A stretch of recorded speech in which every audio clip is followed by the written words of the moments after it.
Thank you very much for giving me this opportunity. And on onset, I want to take this opportunity to approve the list that has been brought to this House. Is quite in order.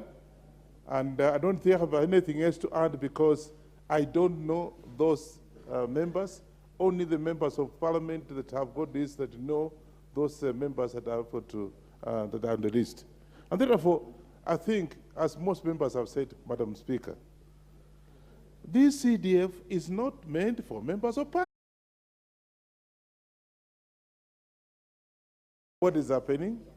To instruct the principals of the various schools not to send the children at home because they know what is happening today.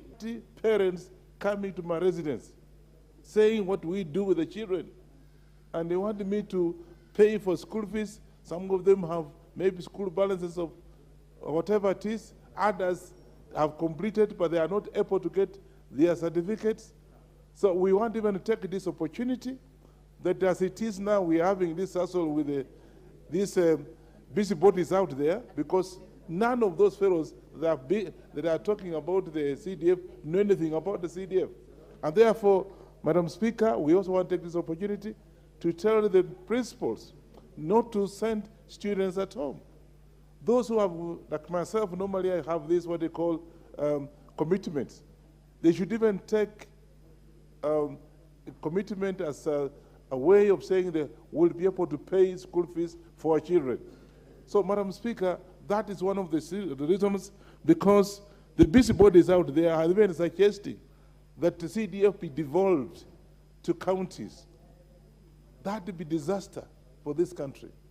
As you devolve CDF to the county, and already the county, in most cases, have not performed very well, it will be a disaster in this country. And therefore, I want to suggest here that we actually give, I think the leader of the majority has committed himself today, tomorrow. By tomorrow, we'll be able to get maybe some good news.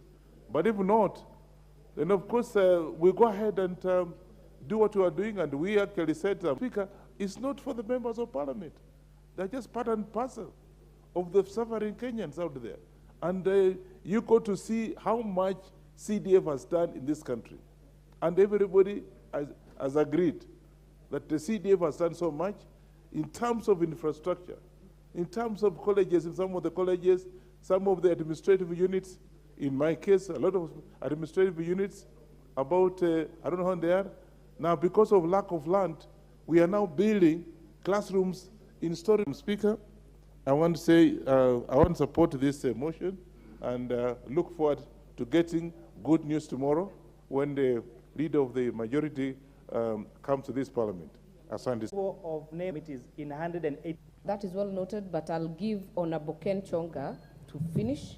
Thank you again, Madam Speaker. Wait, Honorable Member. After you finish, then we'll put the question on the issue raised by Honorable Kuria Kimani. Thank you, Madam Speaker.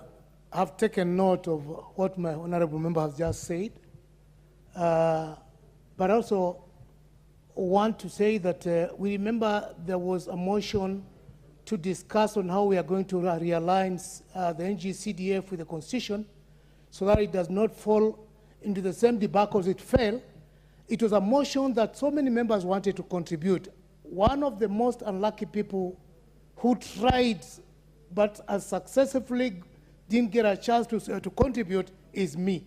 So if I'm allowed also, I will take only 1 minute. But first of all, Madam Speaker, I wanted to make a clarification. Honorable Member, you already have the floor. You have 8 minutes to finish. Thank you very much. If you can finish earlier, the better.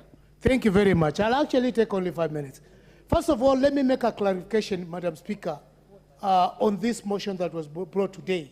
I heard the mover of the motion saying that he has presented 124, if I'm not correct, constituencies which have submitted the names of the board members who are supposed to be approved and be gazetted. The clarification that I want to seek, and I want to go on record on this matter, is that the names that have been submitted for the members of the CDF board for Kilifi South constituency, as per the supplementary paper that we have in hands right now, are different from the names that the board, the names that were submitted by the fund manager from Kilifi South. So I would first of all wish to seek an amendment to that list. We have we submitted our list far much earlier. The CDF board has them so that they can actually match what we submitted. CDF has been debated, discussed by so many members in this House, and how relevant the NGCDF has been to our people. What I want actually to bring to the attention of the House is that the CDF at its inception must have some historical background to introduce the CDF. Indeed, some of us may not have been beneficiaries of bursaries during our who are coming from poor families were undergoing. It took me by surprise, Madam Speaker, when I heard the former CS Ukuri Yatani saying that he is not, arrogantly. We have been there. We are the custodians of the lives of our people, the generation that is going to come.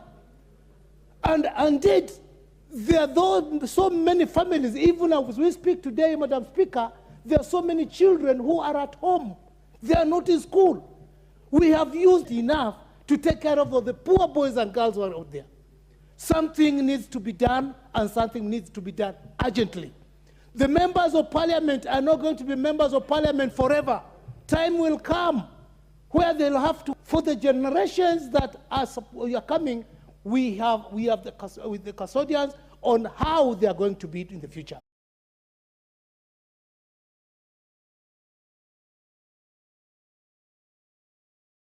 Kimani, that the mover be called to reply. As many as are of that opinion say aye. As many as are